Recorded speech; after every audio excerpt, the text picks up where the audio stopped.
Welcome back to Hashtag Sisters-in-Law with Barb McQuaid, Joyce Vance, and me, Jill Wine-Banks.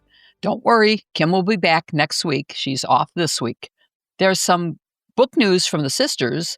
Barb, you want to start with the news? What's the news? My book? Yeah, do you have a new book coming? I do. I think I've discussed it here before, have I not? Well, there's never a bad time to discuss a new book that's coming out. Okay. I'm Stop sorry. being so shy. All right. Well, thank you. If you're going to drag it out of me, I do have a new book coming out. I'm working on it now. It'll come out next June. It's called The Fix.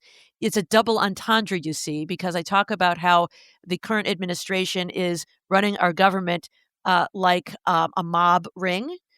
So the fix is in. But I also spend most of the book offering solutions, hence the fix, about how we can improve some of the guardrails in our government so that we can lead and restore our democracy and not be subject to the whims of, an organized crime figure. That is so important. I can't wait for that to come out. Thanks. And Joyce, you're on a book tour right now. Well, I am, but let me just say about Barb's book, I think your timing is perfect because it's going to come out right when we're getting, ready to move past this administration, and people really will want to know what the fix like. So I can't wait to see it. Do I maybe Thank get you. to help and review a draft, or is it too late? Absolutely. Oh no, I'd love to have that. Both of you. I would all three love of you, to my do sisters.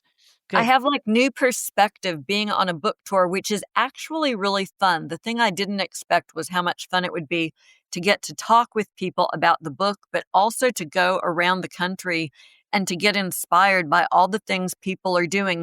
So many of our listeners have walked up to me. There have been tons of people in Sisters-in-Law t-shirts and the wonderful new hoodie, which I found I was able to go home for 2 days last weekend. The hoodie was waiting.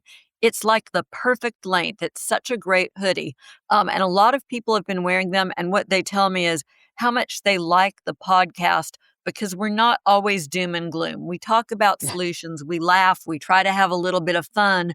And that's so appropriate because in dark times, you got to have friends and you got to have a good time with each other. So I'm so jealous of the two of you because my book came out literally a week before COVID shut the world down. So I had a little bit of a book tour in New York, a little bit in Washington, a few days in Arizona, and a few days in Chicago. And then it was impossible. Every public event was canceled. So I did some Zoom stuff, and I really enjoyed meeting the people in person and signing books and hearing about them. So I'm now working on a second book. But I've already received my first rejection. But I view that as one step closer to a yes, because if you look at people like J.K. Rowling and Dr. Seuss, they got dozens and way more than dozens of rejections before they got published. So I'm about to submit to some other publishers in the hopes that my teen book will get published sometime soon. And I in the meantime, loving working on it, so that's good.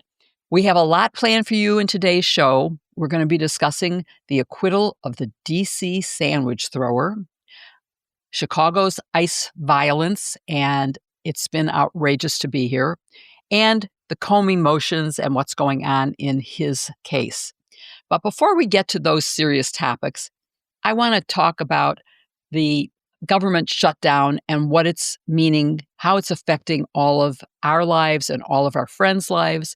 I mean, Joyce, you're traveling extensively right now for your book tour. Has it impacted you yet? I'm scared to say this out loud because I'll probably jinx myself and get stuck tomorrow morning. But so far, it's been great. And what I've noticed is that everybody in the airports, the flight attendants, just the people in the airport, everybody is just super patient and relaxed and trying to help other people, which I think is wonderful because, I've tried to make a habit of thanking the TSA agents when I go through security. I'm just really worried about all the people that are working without being paid for a month. And I can remember from being in government shutdown what it was like, especially as a young mom, to worry about if I was going to be able to afford to put food on the table in some of the prolonged shutdowns. So I love that everybody's treating them kindly. I think that that's wonderful. But, I'm just super worried about all the people, government employees and otherwise, who are feeling the hardship from the shutdown. It's wrong. I hope it gets fixed really soon. I saw the Senate has put a new deal on the table. The Democrats in the Senate have put a new deal on the table. And Barb, has it affected you yet? Well, fortunately, not me personally, but I'm seeing it all around me, right? People who are not getting paid.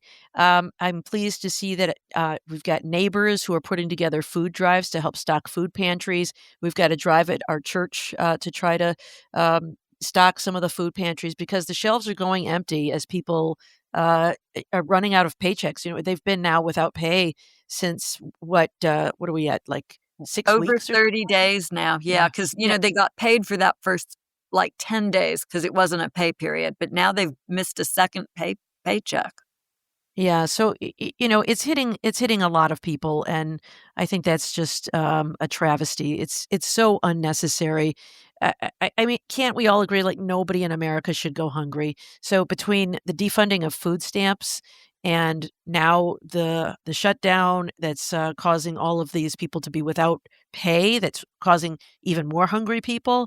I think it's really devastating, and so I hope all of us are doing what we can, if we can, to help support those in need. Yeah, I've had a minor delay on a flight, but I am feeling the results of the shutdown with the SNAP benefits being cut off and the president sort of ignoring the order to restore them. My neighborhood has come together in wonderful ways to protect immigrants who, unfortunately, ICE is getting paid apparently and is fully on the job. But we've started food drives, and our local high school, Evanston High School, has been collecting food, as have many other organizations. And I think it's been a wonderful community event, and I'm glad to be part of that. So, on to the show.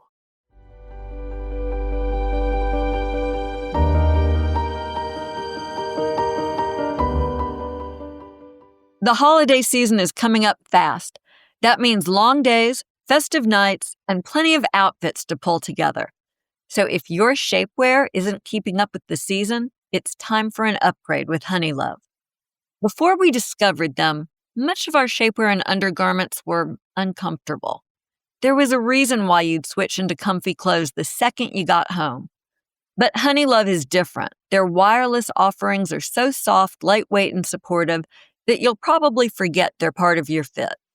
Whether you're working, running around in cozy layers, or dressing up for holiday parties, HoneyLove gives you effortless lift and support without stiff wires or bulky padding.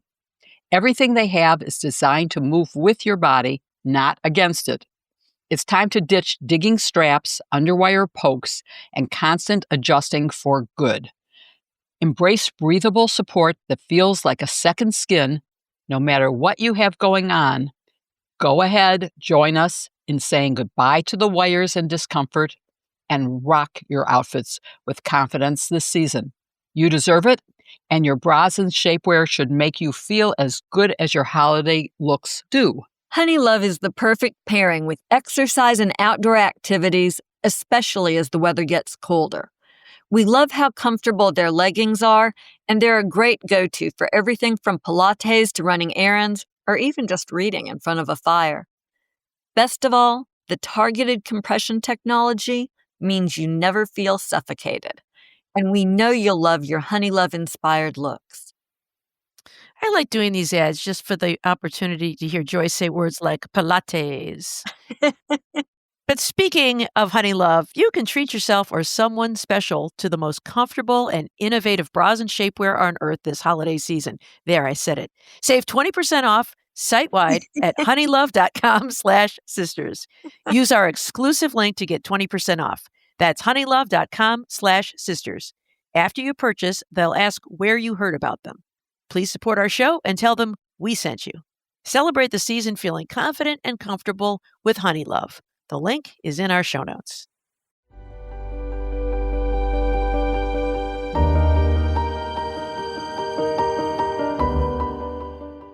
This week, a jury in Washington, D.C. returned a not guilty verdict for Sean Dunn. He's the man who was charged with throwing a Subway sandwich at a Customs and Border Protection agent on a city street.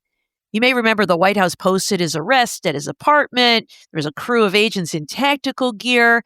And this week, we had sort of the reckoning. First, sisters, before we get into discussing this case, I have to ask, what's the best joke you've heard about this case? There's a bunch out there. I think the one I liked the best was the one that called it a Reuben missile crisis. I think that might have been George Conway. I thought that was pretty good. There are several others too. I asked people on social media to post some, and there's some really great ones. What were some of the best ones you heard? Our family chat loop was sort of lit over this case because we'd been watching it and I'd been writing about it. So my favorite one, I think, was one of my kids said, well, the government tried to get the jurors to bite, but they didn't. Yeah, that's good. And then I saw somebody on social media. I thought this one was great. You know, you have to get into your New Orleans frame of mind. You're out in New Orleans going out to eat sandwiches, the big New Orleans sandwiches. And here's the line. The po' boy was set free. Oh, you don't get it if you're not a that's good. You. No, that's good. Yeah. No, I get it. That's awesome. I like those, but my favorite was assault with a deli weapon. Oh, that's good. I relish that one. Another favorite I gotta just mention. I met the Earl of Sandwich in London, and I like, therefore, the Hurl of Sandwich. Wait, I'm sorry. So the Hurl of Sandwich is funny, but did you say you met the Earl of Sandwich? Like the real Earl of Sandwich? The real Earl of Sandwich. He's still alive? There's still an Earl of Sandwich? Yeah, I mean, a descendant of his is alive and kicking, and yeah. Of course you did. At Windsor Castle. It's another Jill Wine-Banks moment. I met the Earl of Sandwich. Was he chewing on a ham and cheese? No, they actually had very nice hors d'oeuvres at this event. All right. Well, let's talk about this case. Jill, the case is an interesting backstory. Can you just tell us about the events that occurred on the streets of Washington, D.C. in August that led to this case? Sure. Well, the first episode was the National Guard was dispatched to start law enforcement in D.C., and a lot of people didn't like that, thought it was wrong. And so as the people were patrolling the streets, there were a lot of protests. And in this case, Sean Dunn was on 14th Street, which was actually the Watergate offices were at 1425 K Street. So we were at 14th Street, which at the time was burlesque houses. And it was a really bad Was it the 1920s? Watergate was in the 70s. The burlesque houses. What are you talking about? I didn't know what to call them. There were a lot of naked ladies were performing in the area. And a lot of prostitutes were in the area. When I left late at night, I would get looked at strange because I was carrying a briefcase. What was I doing on the streets late at night with a briefcase? So anyway, that was a different story. But so that was what was happening. And Sean was out for a late night dinner, hot summer months. He was wearing shorts, and he had just bought a foot-long Subway. I'm not sure what flavor it was. I don't know if anybody has that detail. I read salami. It was salami, but salami and what else? But it was tightly wrapped up, and it stayed tightly wrapped up. It did not, as the agent said, explode on him because there were pictures of it lying fully wrapped on the ground. So that's what started the whole thing. People were yelling at the officers who were on the street, and it got a little out of hand, and Sean threw his sandwich and has become famous in Washington. There are memes of him. There are murals of him throwing, and there are T-shirts in his honor. So it's been a escalating story, I would say. Yeah. Well, Joyce, moving on then to the charges, the old cliche is that a prosecutor could indict a ham sandwich. So you write your own joke here, right? But nonetheless, the U.S. Attorney's Office had trouble indicting this case. Can you tell us about the tortured procedural history that occurred in this case?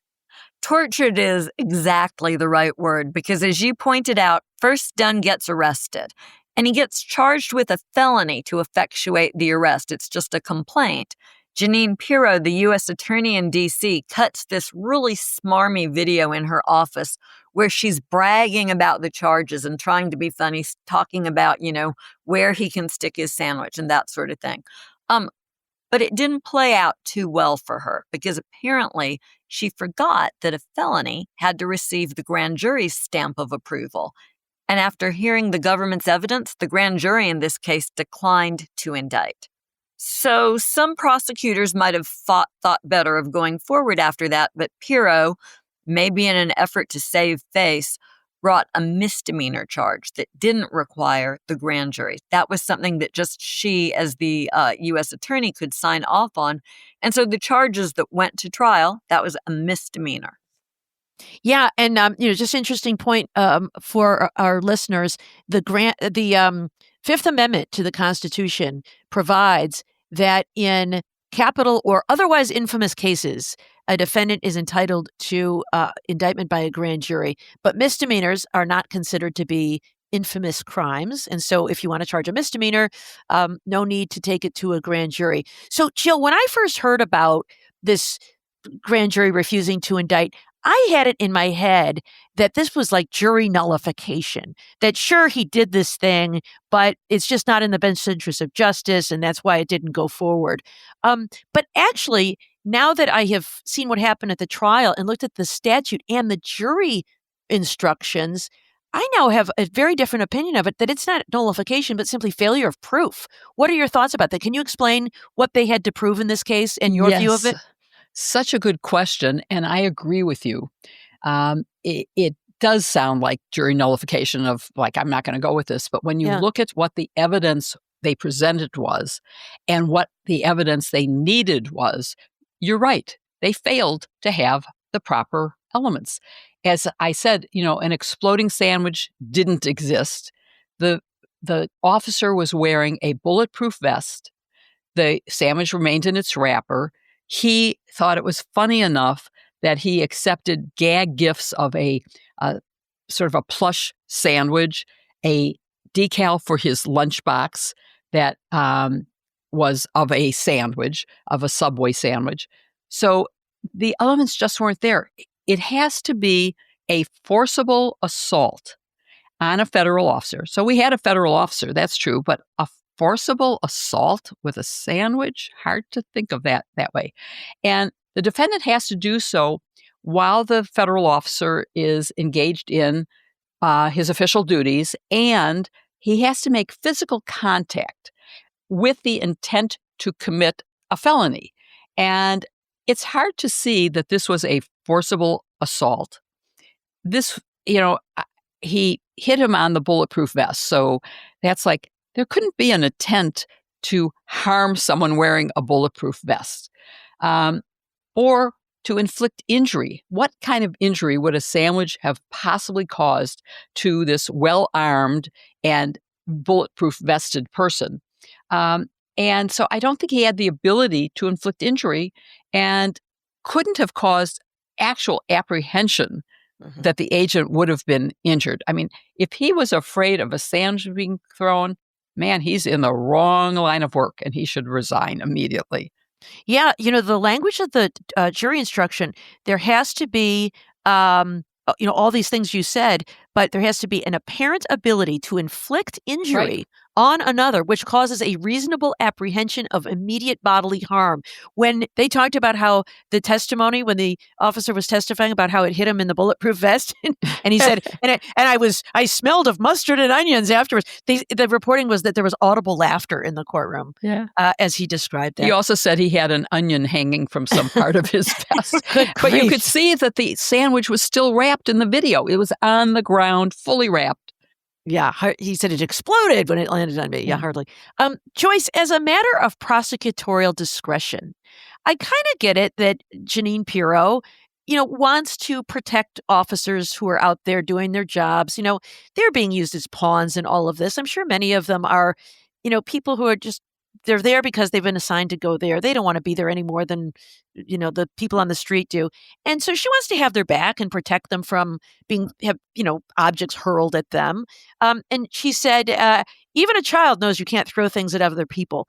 But that doesn't mean, does it, that your only option is to charge someone with a felony or even a misdemeanor, right? Didn't she have other options here that could send a message of deterrence short of criminal charges? Yeah, I mean, absolutely. Not everything somebody does that we think of as misbehavior is a federal crime, right? I mean, Right. Yep. that's just crazy stuff. Dunn lost his job at DOJ, by the way. He was a paralegal. That's a pretty significant punishment. The attorney general personally took it upon herself to fire him. It was sort of a very notorious firing. It will damage his future work prospects. And, there was no reason to believe that he's a danger to anyone else in the future, right? So why waste government resources on this prosecution? In fact, it seems really counterproductive to me. It's done further damage to DOJ's credibility because this is the office that passed on completing the investigation into border czar Tom Homan, who allegedly took a $50,000 bribe for government contracts and got a pass. And we've also seen far more violent people in a case with a clear national interest get pardoned for January 6 offenses. So it's really tough to view this as a principled exercise of prosecutorial discretion. She had a lot of options, right? She could have even given him pretrial diversion and required him to behave for the next 18 months. All sorts of options that would have spared the government this real egg on the face moment. Yeah. Did you see what I did there? I did. A little food. I like the little food metaphor. That's nice. That's nice. I thought you were going to use one of your favorite quotes. I was hoping to tee it up for awful but lawful. Lawful. Yeah, right. Yeah. I mean, I think he kind of. I don't even know that this is awful, right? I mean, let's just be honest about the context. Trump is trying to take over in the district. There, for the first time ever, there are troops roaming the streets in D.C. In an effort to face down protesters. I mean, it's easy to understand how tensions got out of hand. And we ask our prosecutors to use their discretion, not to make things worse, right? Prosecutors aren't supposed to add fuel to the flames. And this case really did. Yeah. Let me just ask you both. Do you think throwing a sandwich is an acceptable form of protest? Or when you're out there at No Kings rallies, should we try to model better behavior? I think we should try to model better behavior. I just watched a series of videos about the violence in Chicago caused by ICE. And, you see people reacting by yelling, I don't know if I can say it, but the F word. Yeah. And, I understand the anger. This was trick-or-treat night, and the woman's children were being terrorized by the presence of dozens of agents with masks and camouflage and rifles. So I get why you would feel that way, but I think there are better ways to communicate go away than saying that. I don't think throwing things is the most sophisticated, appropriate way. Holding up a sign, using your voice, those are better ways. But I do, as Joyce just said, I really understand how out of control. I mean, what's happening in Chicago makes me feel that I might be yelling the F word at an agent someday soon because it is outrageous. I think we could all take a lesson from the civil rights movement and from Dr. King and this notion of peaceful protest, which I think speaks very loudly when everyone is shouting. But I'm with you, Jill. I mean, it's tough. And I think we all have to think about what our personal red line is. What would you do if you saw someone being dragged into an unmarked vehicle by masked men? And especially now that there are reports of crimes being committed by people imitating ICE agents, I think it puts everybody into a really difficult situation, which underlines just how irresponsible the Trump administration is being. Yeah, I think I agree with you. I mean, if you are angry, sometimes your passions spill out. Yeah. But I'm just struck by, I've posted some jokes on social media about this myself. Couldn't resist a little opportunity for humor. And some of the responses are, so that means it's okay that if I were to come to one of your live shows, I could throw things at you, right? No, they're missing the point. This was not a crime because it did not satisfy the elements of the offense. That's not saying it's okay. I would sue you civilly. I would have you removed from the arena. And if you did cause me bodily injury because I wasn't wearing a bulletproof vest, you could be charged with a crime. But prosecutors have to look at the elements of an offense and decide whether the crime fits those facts. And if not, they can't charge it. In addition, prosecutors have to allocate their scarce resources and choose which cases they're going to charge. Charging this case and using all the resources of the grand jury and the trial court means there's some case that didn't get charged. I don't know what that case was. It might have been jaywalking. It might have been murder. I don't know what it was. But because of this case, there is some other case that went uncharged. And I think it's that lapse of judgment that causes me to be so exercised about the conduct of Jeanine Pirro.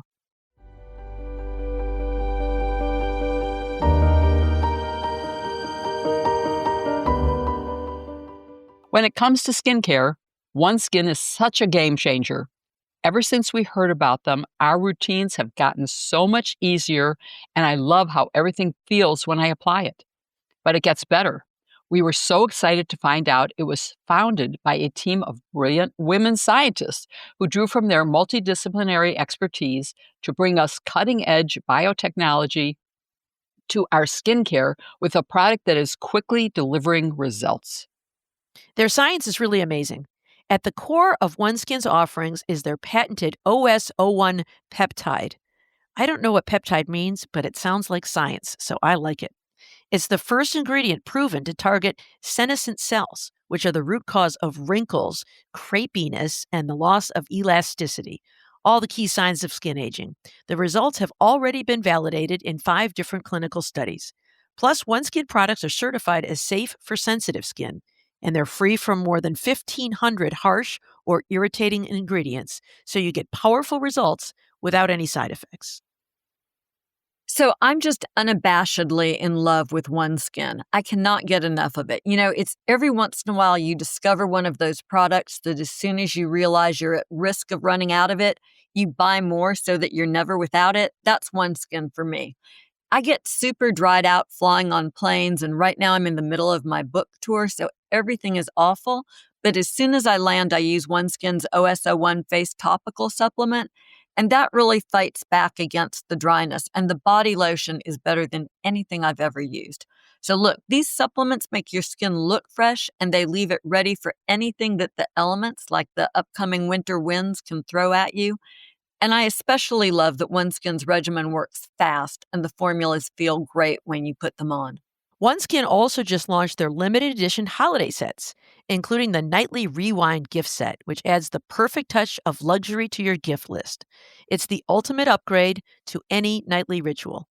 Featuring their best-selling face moisturizer, their brand new peptide, there it is again, lip mask, and a sculpting gua sha tool. That sounds fancy. Each element is designed to work together as your body enters its natural nightly repair mode, helping renew skin at the cellular level for a stronger, smoother, and more youthful-looking complexion.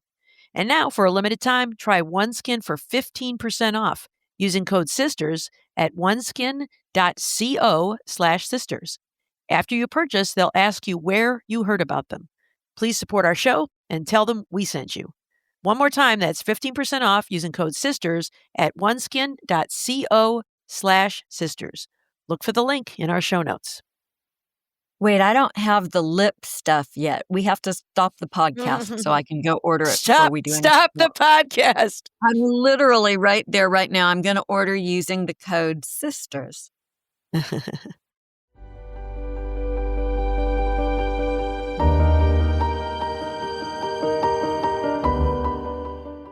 Jill, did I tell you that my daughter has been fostering a cat No, that's Oh, fabulous. Yeah. wow. Yeah, she really enjoys him. His name is Waldo, and she said, "It's like a real-life stuffed animal." I think that's art. Is that what, life imitating art? Oh, I love it. Yeah, I said, actually, it went the other way around, but she loves cats, and even if not everybody owns a cat, we are telling all of our cat-owning and cat-loving friends and family about Smalls. You know, the cat food most people rely on has questionable ingredients, and from better digestion to better general health, Smalls is a win. That's why we're so glad this podcast is sponsored by Smalls, especially because for a limited time, you can get this, 60% off your first order, plus free shipping when you head to smalls.com/sisters. It's really amazing because Small's cat food has protein-packed recipes made with preservative-free ingredients you'd find in your fridge or yourself. All of it is delivered right to your door, and that's why Cats.com named Smalls their best overall cat food. Better yet, starting with Smalls is easy. Just share info about your cat's diet, health, and food preferences. Then Smalls puts together a personalized sampler for your cat. Stop picking between random brands at the store. Smalls has the right food to satisfy any cat's cravings, and it's obvious right away when you see how much they like it compared to burned out kibble. Look, all of the Vance cats deserve the best, which is why they are now consumed Smalls customers. I mean, they are really consumed with this stuff. You take it out of the fridge and get ready to serve them, and they just go nuts. Sometimes it sort of feels like they're eating better than we do. But don't just take my word for it. One of our listeners, Smalls customer Jennifer M., had this to say. After every feeding, my cat gets this burst of energy and starts running around the house. And his fur is softer and more vibrant with higher contrast. Honestly, she says, I wouldn't recommend anything else. Smalls also has a great story. It was started back in 2017 by a couple of guys home cooking cat food in small batches for their friends. A few short years later, they've served millions of meals to cats across the USA, and here's the best part. Smalls works with the Humane World for Animals, donating over $1 million worth of food through them to help cats. So you can feed your cats and help stray animals. And you can even donate at checkout. You have the choice of donating $5 for flea and tick medication or $7 for vaccines. Feed your cats and feel good about it. Smalls even has amazing treats and snacks for a full feline feast. And you can try it risk-free for your cat. So, what are you waiting for? Give your cat the food they deserve for a limited time because you are a hashtag sisters-in-law listener. Get 60% off your first order, plus free shipping when you head to smalls.com/sisters. One last time, that's 60% off your first order, plus free shipping when you head to smalls.com/sisters. The link is also in our show notes.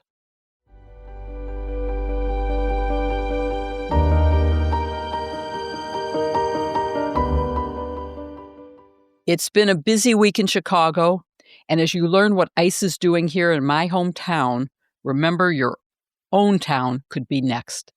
And although you first saw photos of patrols on Michigan Avenue, which is like our Fifth Avenue or our Rodeo Drive, and on the Chicago River and in Millennium Park, which is our tourist area, ICE operations have now spread way beyond that area, not just to minority neighborhoods, but to wealthy homes and suburbs where landscapers, many of whom are documented or U.S. citizens, and nannies have been taken off the street.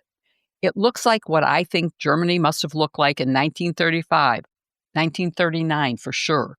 People grabbed off the street, detained, and disappeared, even those with documents. Peaceful protesters and priests have been pepper sprayed and gassed and beaten. People are being pulled out of their cars. Children trick-or-treating have been terrorized by displays of mass force, by masked men in camouflage displaying multiple weapons and pointing guns at the protesters. But I'm proud to see that our courts here, our police, our citizens, our governor are taking action. including, I think one of the best ideas was our governor appointed an accountability council to track the violence and to do something about it. I'm going to put a Chicago Tribune article link in our show notes because it has the most depressing, terrifying videos. When you see them one at a time, it's, if you see one, it's maybe not so bad, but when you see a dozen of them, you know what's happening here and why we must do something to make sure that it is stopped. I'm now wearing a whistle and a resistance paperclip every single day. But Joyce, we did have some good actions from our courts. Judge Sarah Ellis issued a TRO barring violence against protesters. Let's talk about that TRO and then talk about what happened after the TRO with whether she thought it was being obeyed and what happened. Yeah, so Judge Ellis issues this TRO. That's a temporary restraining order, the kind of injunction we've talked about before that a judge might issue immediately if the plaintiffs can come in and convince her that they'll be irreparably harmed if, as in this case, the government isn't stopped from doing something. And so that's really just a 14-day pause so the judge can get started and figure out what's going on without anyone getting harmed. And in this case, she barred violence against protesters. And so the details of this involved the police not being able to use pepper balls or gas without issuing 2 warnings first and being careful to give people time to disperse. Now she's gone a step further, right? And what it comes down to is she's issued an order saying that the police, that the federal agents can't use excessive force against peaceful protesters or journalists. She gives the police the ability to deal with violent disturbances as appropriate. The concern is about improper use of force against peaceful protesters exercising their First Amendment rights. Yeah, she also added to that, the chief commander here is named Bovino, and he has been ordered to wear a body camera, and he was originally ordered to appear daily to report to her any incidents of violence. But the Seventh Circuit reversed that, and she went ahead and had another hearing, and she issued a sweeping preliminary injunction, which basically says the same things. You can't give people protesting gas or pepper balls without warning them, saying, I'm going to use this if you don't disperse, and give them time to leave. So, I mean, we've had episodes where a priest who was praying was hit more than once by a pepper ball. So it's really bad. And the question now is, are we getting to a constitutional crisis? Because she doesn't think that her order has been obeyed. And if it isn't obeyed, and if it's deliberately not obeyed, are we at that constitutional crisis that we've been talking about? So Joyce, let's go a little more deeply into the preliminary injunction's terms and what it means. So after Judge Ellis issued the temporary restraining order, she then issued an order that looked like it was designed to prevent problems from happening by meeting with this person that you're talking about, Jill, Commander Greg Bovino, every evening to review how things were going and make sure that any problems were being swiftly addressed. It looked like something that had a good chance of working. He was very cowed when he appeared in her courtroom for the hearing that resulted in that order. But unfortunately, the Seventh Circuit Court of Appeals saw it differently. And they viewed what Judge Ellis did as a violation of separation of powers. They thought that it was an effort by an Article III judge to tell an Article I law enforcement person what to do. And they said that her order puts the court in the position of an inquisitor. So they permitted her temporary injunction to stay in place, but they rejected this unusual enhanced monitoring that would have involved Bovino coming into the courthouse every night to visit with her. So that happens. Judge Ellis then came back on Thursday. She issued the preliminary injunction that will remain in place throughout the litigation here. She explained why she wasn't infringing on Article I powers. And I'm not sure that we're at the constitutional crisis stage. I think it can be averted because the injunction that she has now issued is really just a slightly enhanced version of what the Seventh Circuit has already signed off on, right? They used mandamus to strike down the visiting with Bovino provision, but they had permitted her temporary restraining order to stay in place. And so now the government has a very clear choice to make. They can appeal this and try to get the Supreme Court to hear it. I sort of doubt that the court will. They can comply with it, and that looked like what they were preparing to do before the Seventh Circuit intervened in the first moment. Or they can do what you're talking about. They can go into an open non-compliance. I think the courts will act very swiftly if they do. And so if there is, I'm not sure that would be a constitutional crisis. It would be a crisis if the courts let them get away with it. If the courts brings the administration back into compliance and that goes smoothly, it could actually reset the way this entire deal has been working so far. And so, Barb, that brings us to Bovino's deposition, which the court just ruled had to be published. And so anyone who wants to can see his full testimony or see the clips of it that have been excerpted. And the judge was pretty harsh in determining that he was lying and saying that the violence is unconscionable. The judge was also frustrated by a new Department of Justice attorney who came in totally unprepared and called this Operation Midway Bliss. It's actually Midway Blitz. And wow. I wonder if that's like the little nickname internally or something. Maybe. Anyway, so can you talk about his deposition and why she thought he was lying? Yes. So, she has issued this order that they have to use warnings if they're going to use tear gas. I mean, it makes sense, right? The whole point of using tear gas and pepper spray is to get the crowd to disperse. And so if you say, please disperse first, maybe they'll just do that, right? That's what you try to do with de-escalation, use verbal commands if you can.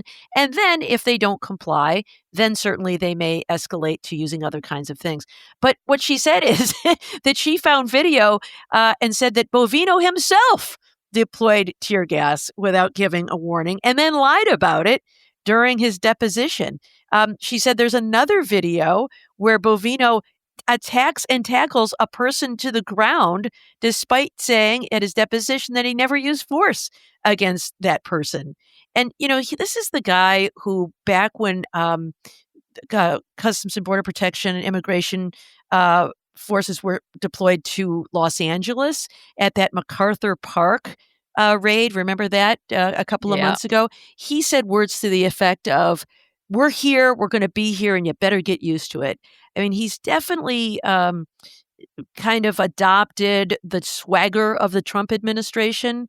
A big part of this move seems to me to be a show of force and a show of aggression to try to intimidate people off the streets or to self-deport or whatever it is. And I think that, in a democracy, that's really just not how we're supposed to do things. Certainly, people have an obligation to obey the law. And, I'm not a defender of people who are blocking their path or slowing their cars or other kinds of things, because they do have a right to enforce the law. But when they're using these, gas and sprays without necessity, and as you've said, Jill, there are these scenes of just, strolling down a otherwise quiet tree-lined street with, smoke bombs and stuff. That is overreach. And the idea that a judge has found that the commander of this CBP effort in Chicago is lying under oath should disturb all of us. It definitely disturbs me. And another element of what's going on in Chicago is that people are being detained in a detention center in Broadview, just outside of Chicago. It's a suburb. And the conditions there are reported to be so awful that it's cruel and unusual punishment. And another judge, Robert Gettleman, ordered ICE to improve conditions at the Broadview Detention Center. Joyce, can you talk about that and why that's so important? Yeah, so on Wednesday, Judge Gettleman ordered ICE to completely overhaul its processing facility in Broadview and make it more humane. This is just supposed to be a place where people are being processed and not held. Now there are reports that people are being routinely held for 72 hours. Some have spent weeks there. And so before the ruling, the judge heard hours of testimony from undocumented people, and they testified that they were being pressured to sign voluntary deportation forms in order to be permitted to escape from the facility's really just disgusting, overcrowded and filthy conditions. The judge is hearing all the evidence, and at one point he just has had enough, and he says people shouldn't be sleeping next to overflowing toilets. They shouldn't be sleeping on top of each other. They shouldn't be sleeping in plastic chairs. They shouldn't be sleeping on concrete floors. So you get an idea of just how horrific this is. These conditions are inhumane.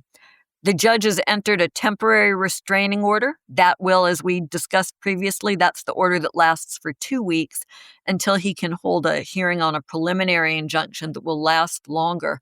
And something pretty remarkable happened here. I'm not entirely sure what to read into it, but the government, which has been objecting to everything, even in the most flagrant abuse cases, they didn't object to the TRO here, which tells you perhaps that even they know this is wrong.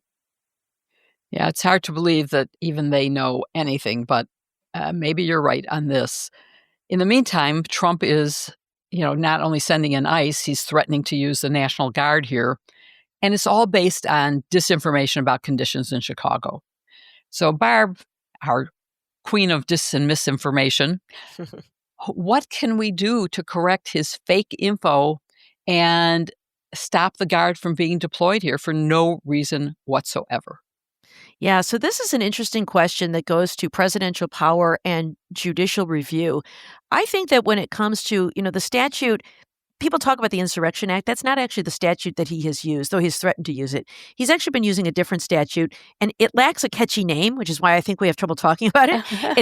It's the code section is 10 United States Code section 12406. So it makes it a little clumsier to talk about. But 12406 says that the president may call up the National Guard in times of invasion, rebellion. I don't think either of those are going on, or when it is impossible to enforce the law with regular forces. What's interesting about 12406, in contrast to the Insurrection Act, the Insurrection Act says when the president considers it to be impossible to do these things. 12406 says when it is impossible to do these things. And so even if President Trump is saying things about, it's a war zone and the streets are terrible, et cetera, there's room for judicial review there because of the language of that statute. If he says it is impossible, then it's the role of the courts to see if they agree. He's entitled to deference, but he can't just make it up. Like, what if he were to say, little green men from Mars have invaded the city of Chicago, therefore I'm deploying the National Guard to defend us. And a judge were to say, there are no little green men. We've got witnesses all over the street, and there just are none. It can't be that the president is completely free, inoculated from judicial review when there is no basis in fact for the things that he is saying. So, Joyce, a third judge is also involved in this. We've talked about Judge Ellis and Judge Gettleman, but this week, a judge found that ICE violated a old consent decree by conducting warrantless arrests of immigrants. The judge ordered authorities to correct the arrests and to extend the agreement until February of 2026.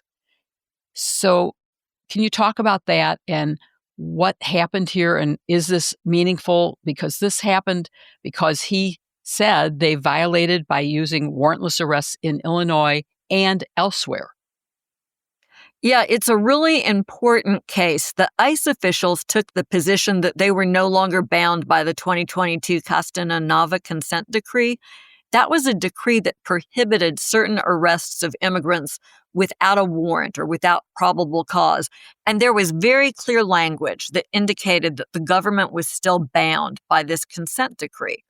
Nonetheless, there have been a lot of ongoing violations. So as you say, the judge has explicitly extended it to February 2nd, 2026, which is, probably a heads up that there will be more litigation about this since the government seems to be unable to behave itself. But the individuals who got relief in this case, because it didn't just look forward, it also talked about people who've been held in custody.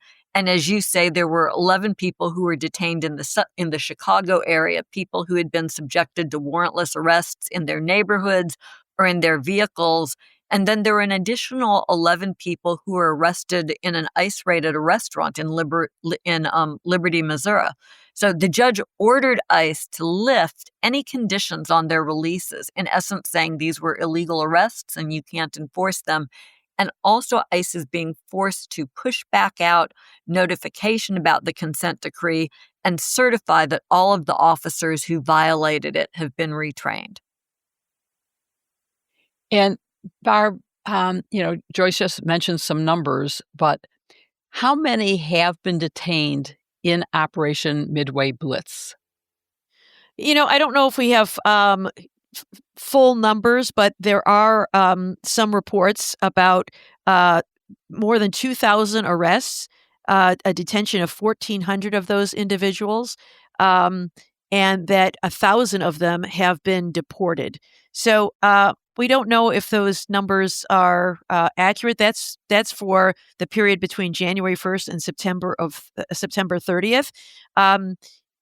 We've seen tweets by Greg Bovino saying that DHS has made more than 1,500 arrests with more to come.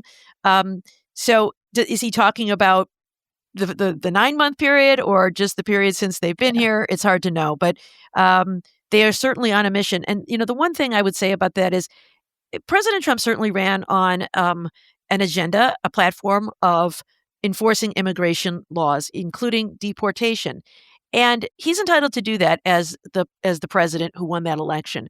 But it's all about not just the what, but the how. And I think the how is where we are seeing problems. The how with these very aggressive tactics. And I, from a law enforcement perspective, would also question the who, because ordinarily we've seen immigration officials prioritize immigrants who are not entitled to be here, who pose a danger to either the national security or public safety, and they prioritize those individuals for removal. Instead, what we're seeing in this administration is quantity over quality, and they're just rolling up on, as you said, landscapers and nannies and day laborers hanging out in the Home Depot parking lots looking for work. I'm not sure it really makes us safer to focus priorities on those people when at the same time, people who are a danger to our public safety and national security are just going unaddressed. That is so correct. And what we're finding is that in their rush to hire ICE agents, they have brought in people who are not qualified for several reasons. One is they can't meet the physical requirements.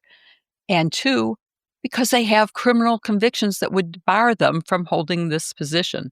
And I also think it's important to note that compared to past years, the numbers, although shocking, are less than in the past. In previous years, like double the number, over 3,000 were removed during the same time period last year.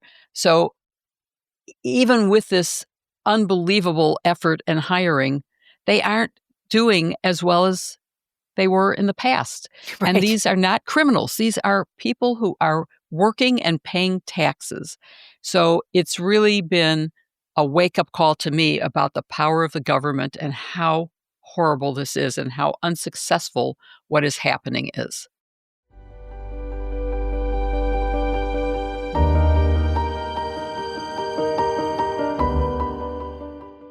This year is flying by way too fast.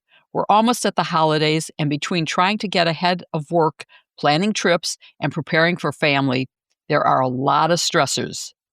All of those can keep us from feeling and performing our best. The where did you have time to go anxiety is real, and it can leave you feeling scattered and behind.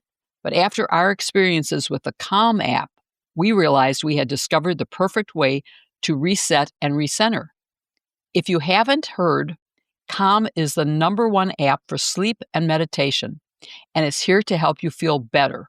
So if you're feeling like you could use some support navigating life's ups and downs, get the relief you need with Calm Sessions. They offer a wide range of content designed with your peace and well-being in mind. Jill, you talk about the holidays coming up, reminds me of what my dad used to say. He would say this with the holidays or like a trip or even like going to the zoo or a ball game. After we were done, he'd say, "Well, I'm glad that's over with." And we'd say, "Dad, what are you talking about? It was great." And he'd say, "Someday you'll understand because it's such a hassle." And now, as a kind of a running joke, my sister and I will say that after, like a holiday celebration or something fun, we'll say, "I'm glad that's over with." But part of it is because of the stress. But if you use Calm, you can approach the holiday season in a way that you can enjoy it and embrace it and not feel that stress. No matter what life throws at you, Calm is perfect for every mood and every moment. There's every type of program that you can imagine, like guided meditations designed to help you work through anxiety and stress, boost your focus, build healthier habits, and take better care of your physical health. There are also sleep stories, sleep meditations, and calming music that will help you drift off to restful sleep quickly and naturally. It's so relaxing, even when you feel like you're juggling everything at once. It's the perfect end to a stressful day. But when you're feeling overwhelmed, we recommend you try their grounding exercises to help you relax and reset. Calm even has powerful expert-led talks designed to help you handle grief, improve self-esteem, better your relationships, and more. When I'm on the road or preparing to do something stressful, there's nothing better than Calm. That's because Calm puts the tools you need right in your pocket so that stress and anxiety relief are always within reach. With over 2 million 5-star reviews, Calm can help you stress less, sleep more, and live mindfully. Don't wait to calm your mind and change your life. Calm has an exclusive offer just for listeners of our show. Get 40% off a Calm premium subscription at calm.com/sisters. This is an amazing value. Go to calm.com/sisters for 40% off unlimited access to Calm's entire library. Again, that's calm.com/sisters. And tell Calm you heard about them from us. The link is in our show notes.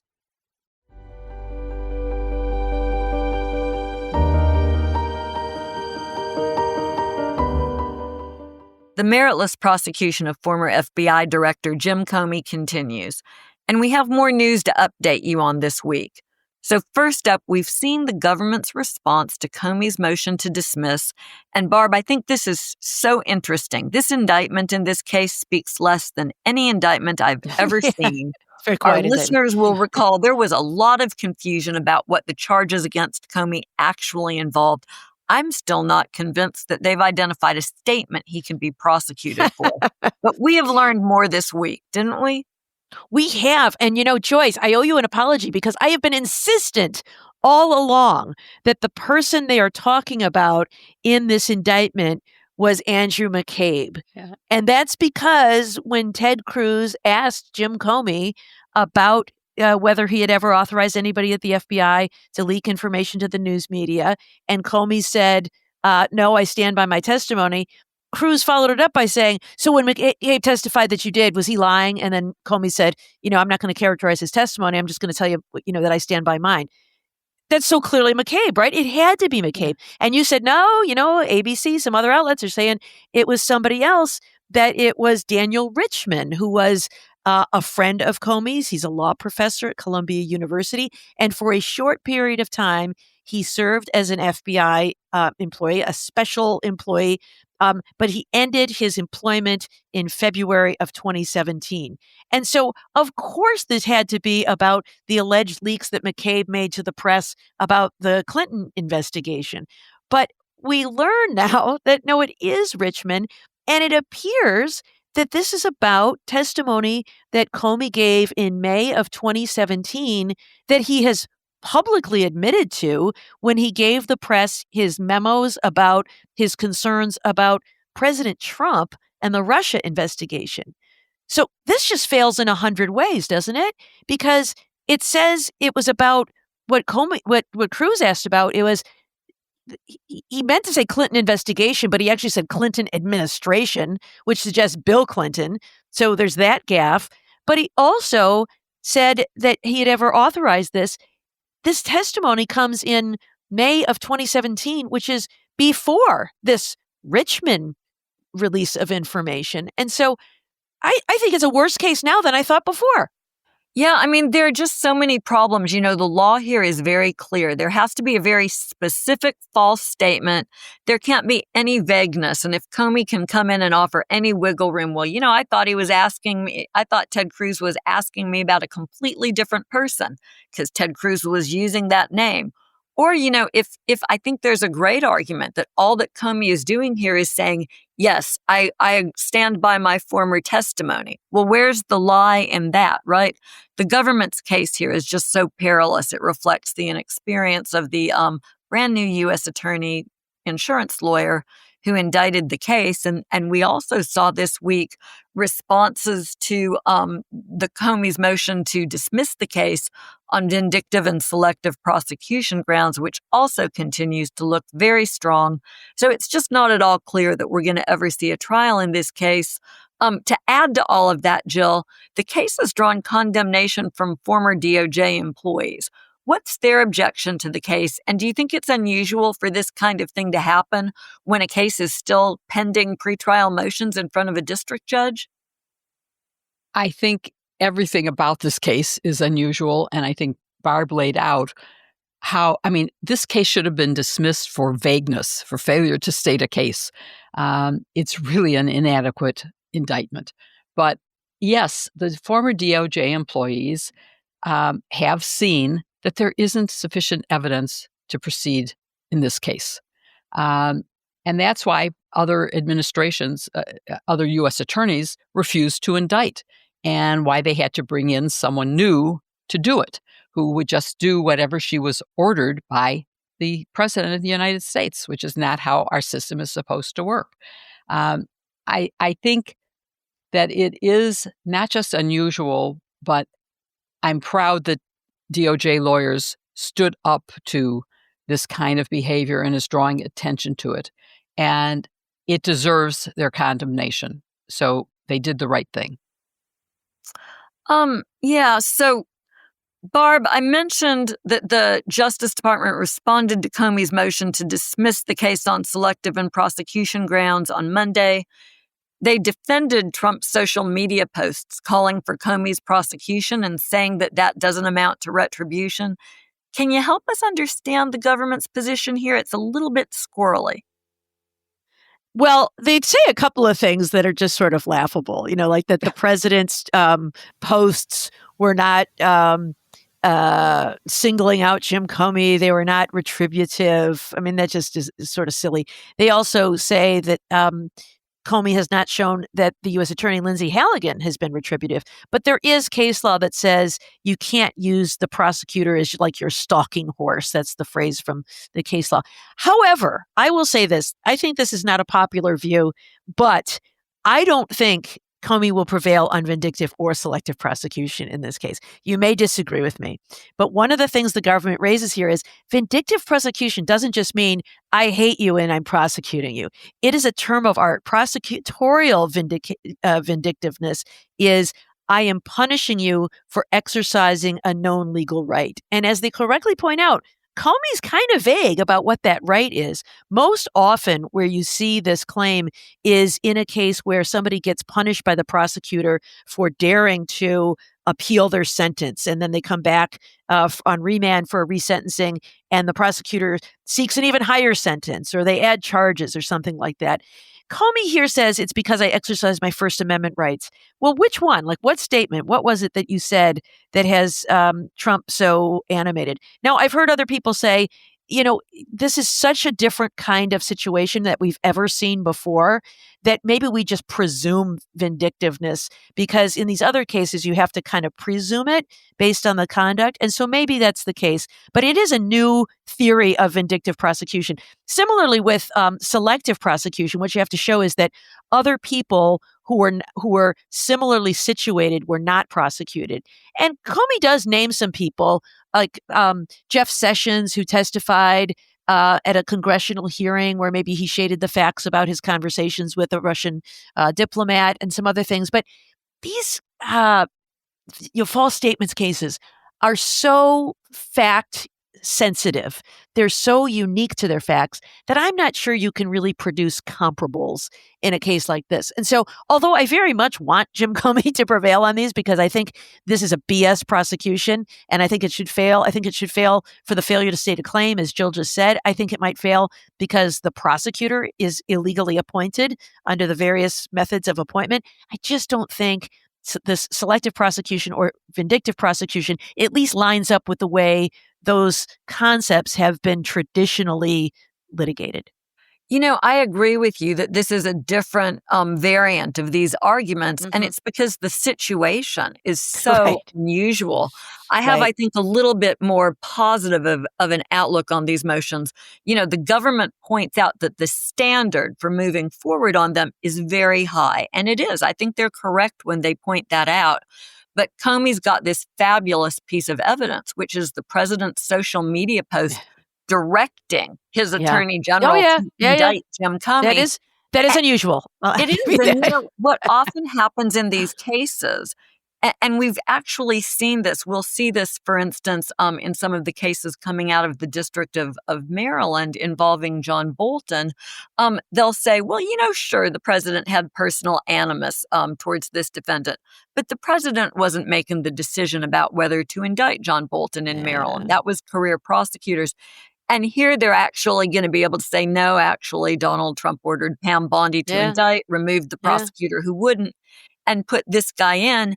And then to your point, I think you're absolutely right that Comey will have to identify the right.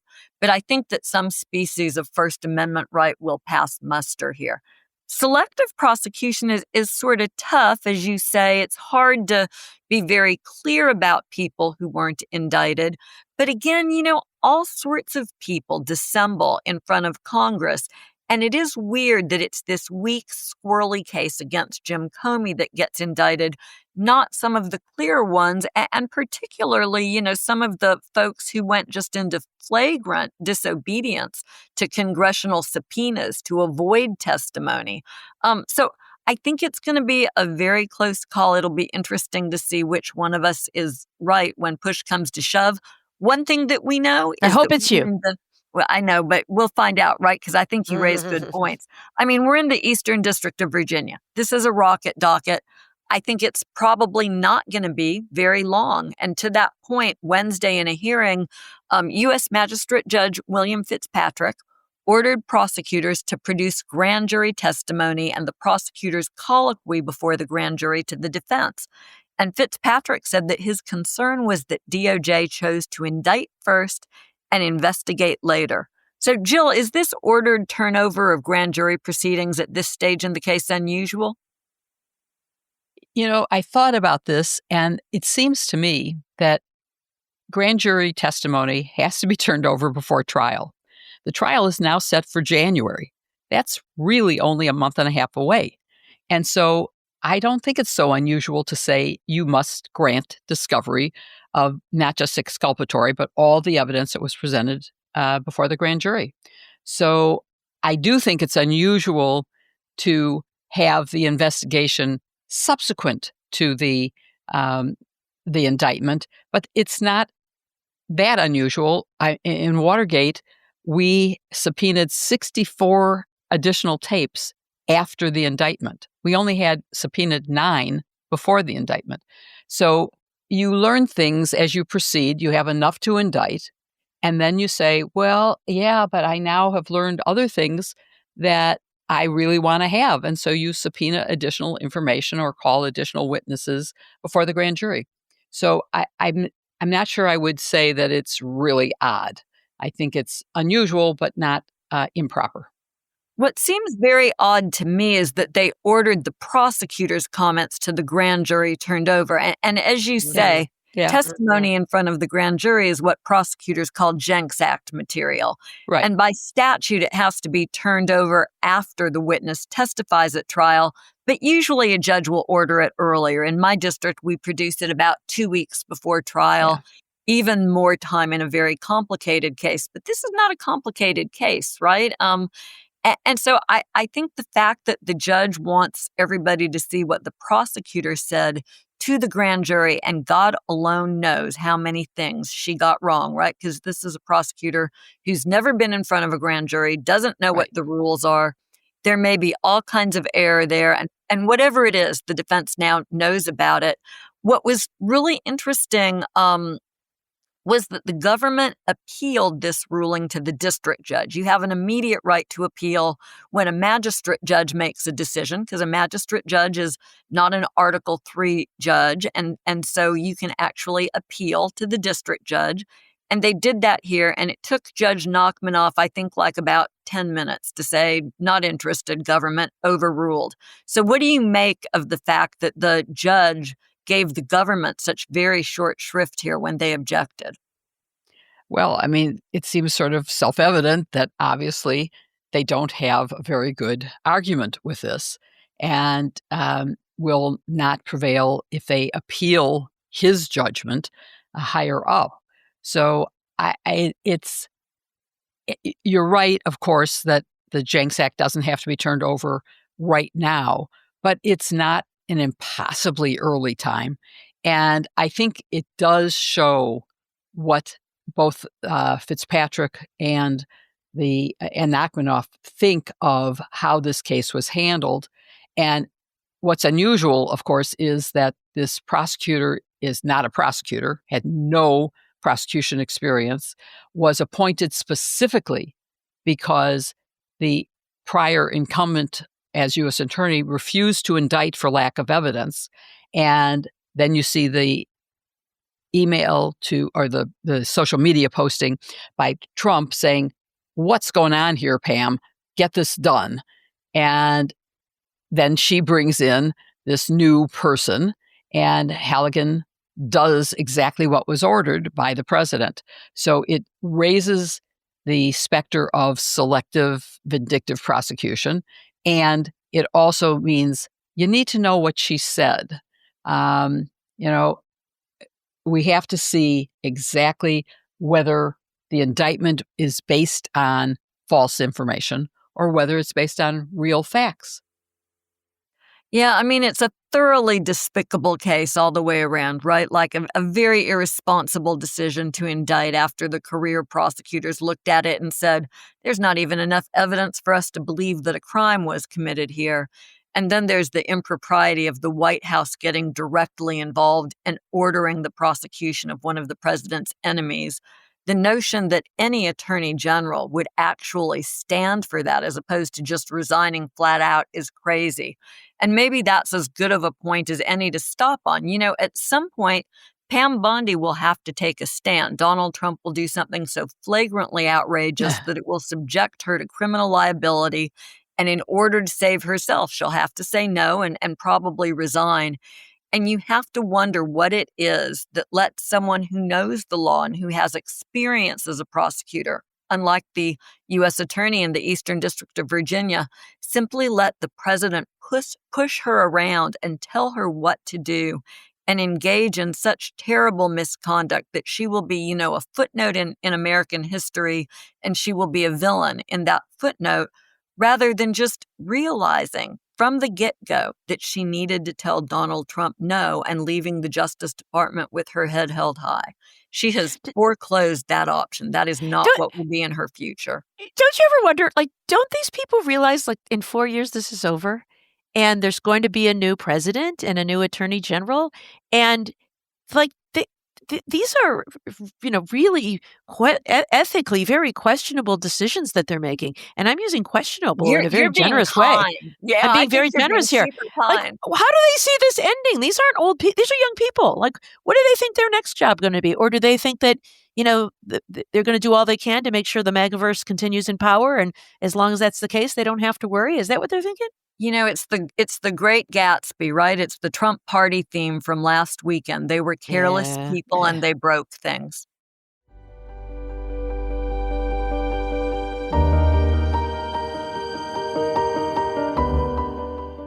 Okay, this is an ad I can really get into. Every single piece of makeup I have with me on the road is Jones Road Beauty. This stuff is so great. I'm so glad they're advertising with us. With the holiday season coming up, it's the perfect time to mix up your makeup routine. That's why we are so glad Jones Road Beauty is one of our sponsors. I've been using their products ever since Bobby Brown started the company. And because we have high standards here at #SistersInlaw when it comes to the products we use, these products are perfect for us, even when we're on camera. And they're also perfect for everyday use, so you'll love them too. The last thing any of us wants is a caked-on feeling, low skin breathability, or something that's just difficult or takes forever to apply. Jones Road Beauty gives you an effortless natural look, and the compact-sized products make them a no-brainer for traveling.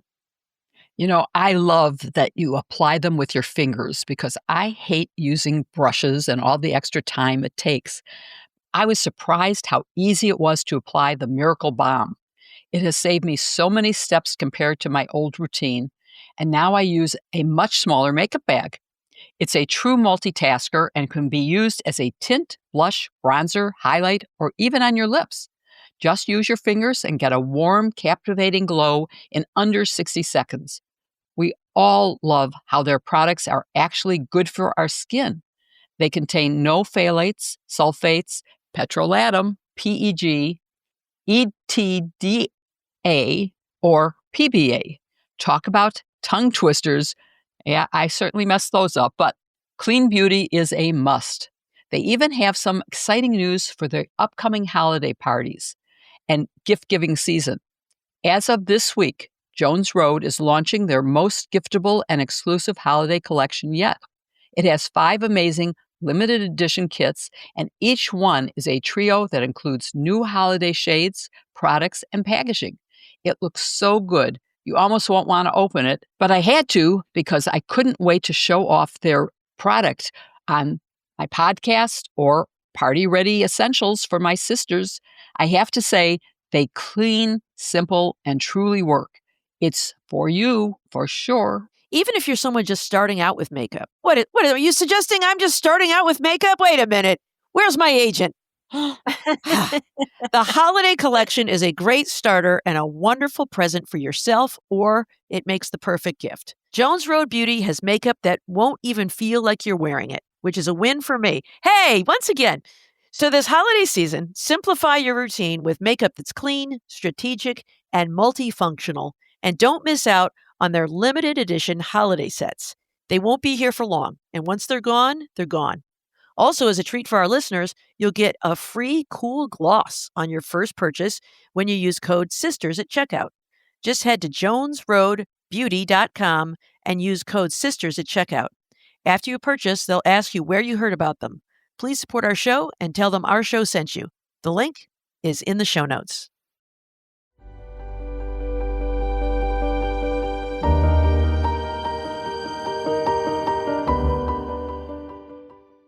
Now it's time for our favorite part of the show, listener questions.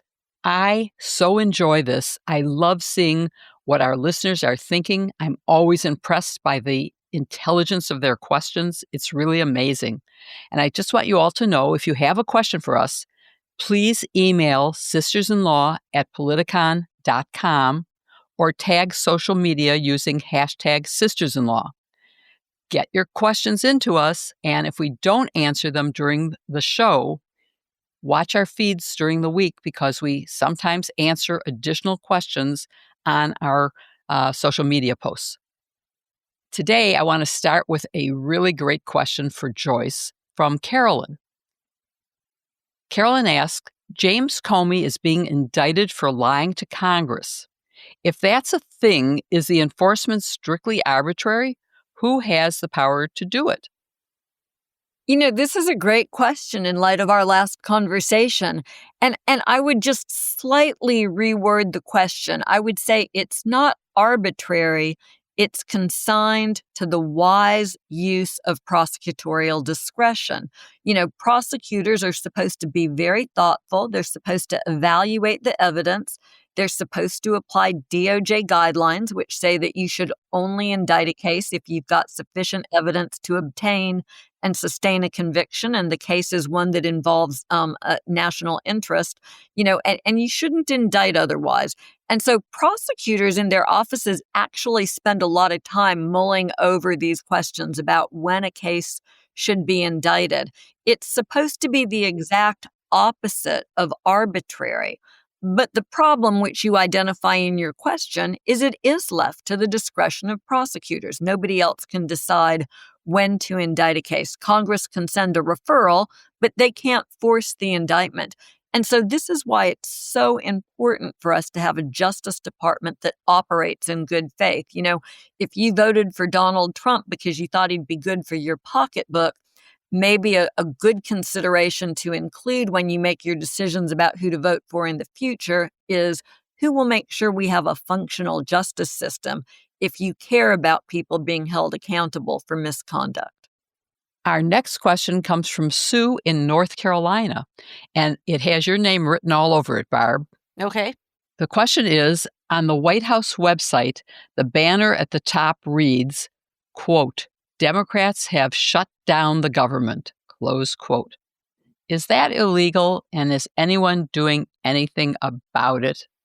No, that's such a great question. So yes, it is. There's the Hatch Act, which makes it illegal for federal employees to engage in political conduct while on duty. So whoever wrote that and who is ever displaying it is absolutely in violation of the Hatch Act. Now, the president himself and I think the vice president are not bound by the Hatch Act, but everybody else in the federal government is. You may remember Kellyanne Conway got in trouble for violating the Hatch Act in the first Trump administration. But that's so Trump 1.0, because in Trump 2.0, we laugh at the Hatch Act. The Hatch Act is enforced by the Office of Special Counsel, not to be confused with the Jack Smith Special Counsel. The Office of Special Counsel is a permanent office, an independent agency that investigates workplace, like employment misconduct when people are fired for improper reasons or merit protections, but they also investigate allegations of violations of the Hatch Act.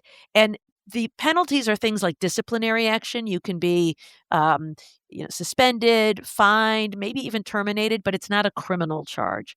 So the most recent nominee to lead the Office of Special Counsel was that guy, Paul Ingrassia, who withdrew himself from consideration for confirmation because he posted texts that were quite racist, including one where he claimed that he had a Nazi streak. So turns out that's frowned upon. So he's out. And now there is no candidate for that office. So it's kind of, just listless out there. So I think this administration just doesn't care about the Hatch Act. And so we've seen these websites. Kristi Noem has videos up at airports blaming the Democratic Party for the shutdown. And it is lawless and it is going unaddressed. Thank you, Barb. And there's a final question that I want to answer, although I'm not sure I have an answer, but it's from Shoshana, who asks, "It's really bothering me not to know what happened to the East Wing's art, furniture, and architectural elements. I assumed Trump would have packed up the movable stuff, put it in storage. But how? Under secrecy? All the beautiful flooring, doors, moldings, etc. Where are they? In a pile of rubble somewhere?" Well, Shoshana, I wish I could reassure you. I have interviewed 2 people about the destruction of the East Wing for my show on YouTube and podcast called Just the Facts. And nobody really knows, because he promised he wasn't going to touch the East Wing. And then the next thing we knew, the bulldozers were there and it was just totally destroyed, ground up into sand, and brought off-site to an island somewhere. Thank you for listening to Hashtag Sisters-in-Law with Barb McQuaid, Joyce Vance, and me, Jill Wine-Banks. Follow Hashtag Sisters-in-Law wherever you listen to podcasts, and please give us a 5-star review, because it really will help others to find the show. And please show some love to this week's sponsors, HoneyLove, OneSkin, Smalls, Calm, and Jones Road Beauty. You heard how much we love them. The links are in the show notes. Please support them because they make this podcast possible. See you next week with another episode, #Sistersinlaw. A ham-handed prosecution. If the rap's not split, you must acquit. The sandwich wasn't the only hero. Oh, God.